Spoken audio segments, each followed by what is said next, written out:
Assalamualaikum. Dalam video ini saya Dr. Khairul Hanimah bersama Dr. Hamidah akan membincangkan perbuatan bersuci yang juga dikenali dengan istilah taharah. Saya mulakan dialog ini dengan soalan pertama, ya doktor. Boleh doktor tolong jelaskan apakah sebenarnya yang dimaksudkan dengan taharah?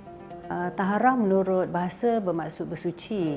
Jadi taharah merupakan peruntukan khas yang diturunkan oleh syarak dan menjadi prasyarat sebelum kita melakukan beberapa ibadah yang tertentu seperti solat dan juga tawaf.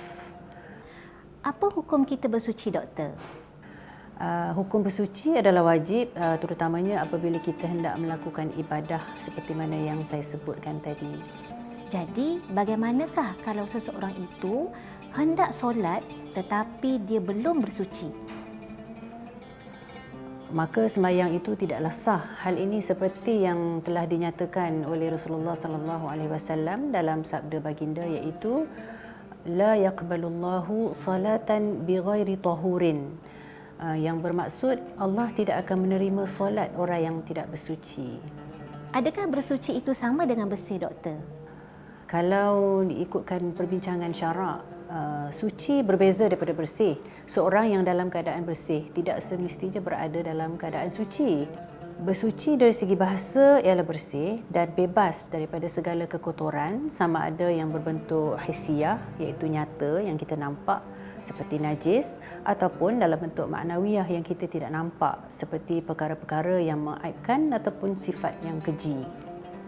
Manakala menurut istilah syarak, bersuci ialah perbuatan yang apabila dilakukan akan mengharuskan perbuatan solat itu didirikan atau apa-apa perkara yang berkaitan dengan hukum solat.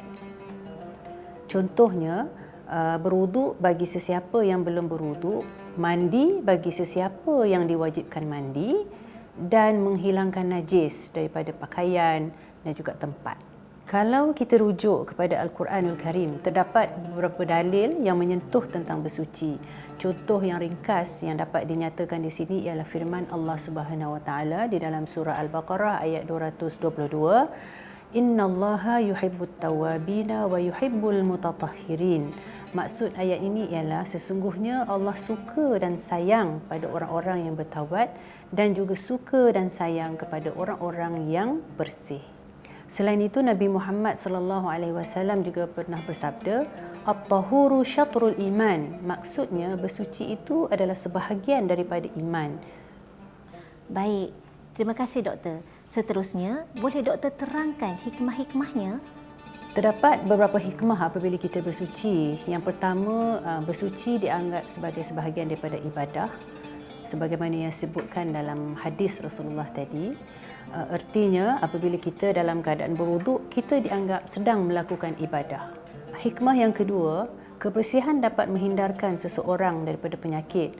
Apabila kita sentiasa berada dalam keadaan bersih, kita dapat memastikan kita akan mendapat kesihatan yang baik.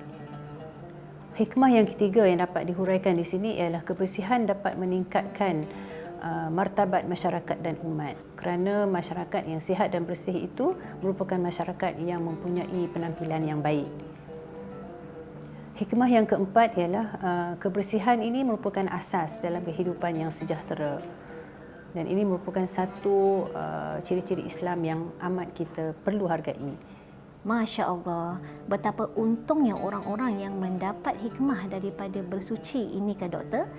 Kalau macam tu, kita akan teruskan sesi dengan memahami cara bersuci, ya? Silakan. Baik, terima kasih doktor. Tadi doktor ada sebut bahawa terdapat perbezaan antara bersih dengan suci dalam Islam. Apakah sebenarnya perbezaannya, ya doktor? Secara umumnya, bersih ini adalah bebas daripada najis dan kotoran. Kalau suci pula adalah bebas daripada hadas, sama ada hadas kecil ataupun hadas besar. Ada beza ke dengan cara kita bersuci dengan semua ini, doktor? Begini caranya. Cara bersuci itu sebenarnya bergantung kepada keadaan dan situasi kita. Kalau kita berada dalam hadas besar, jadi cara bersuci adalah dengan mandi wajib. Contohnya selepas berjunub ataupun haid habis ataupun nifas, caranya adalah dengan mandi wajib. Sekiranya kita berada dalam hadas kecil pula, cara bersucinya adalah dengan mengambil wuduk. Dalam situasi yang ketiga, sekiranya badan kita terkena najis ataupun pakaian ataupun tempat, jadi cara bersucinya adalah dengan membasuh, istinja ataupun dengan samak. Najis tersebut perlulah dihilangkan terlebih dahulu sehingga hilang rasa bau dan warnanya. Dan perlu diingatkan juga sekiranya najis yang tersebut adalah melibatkan najis mughalazah, jadi cara bersuci itu seperti yang telah dianjurkan oleh Rasulullah sendiri, iaitu dengan membasuh 7 kali, salah satunya dengan air yang bercampur tanah. Kalau tiada air, macam mana tu doktor?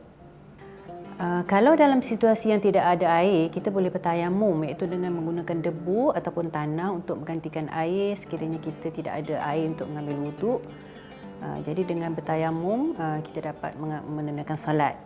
Tayamum juga boleh diaplikasi dalam keadaan orang dalam keuzuran, contohnya kalau sakit yang tidak boleh kena air. Selain daripada itu, berstinja juga boleh dengan menggunakan batu, iaitu menghilangkan najis yang terdapat pada kemaluan setelah kita membuang air kecil ataupun air besar. Oh, Alhamdulillah. Terima kasih sangat doktor untuk perkongsian ini. Sekian saja video pada kali ini. Semoga ilmu yang disampaikan memberi manfaat kepada anda. Assalamualaikum.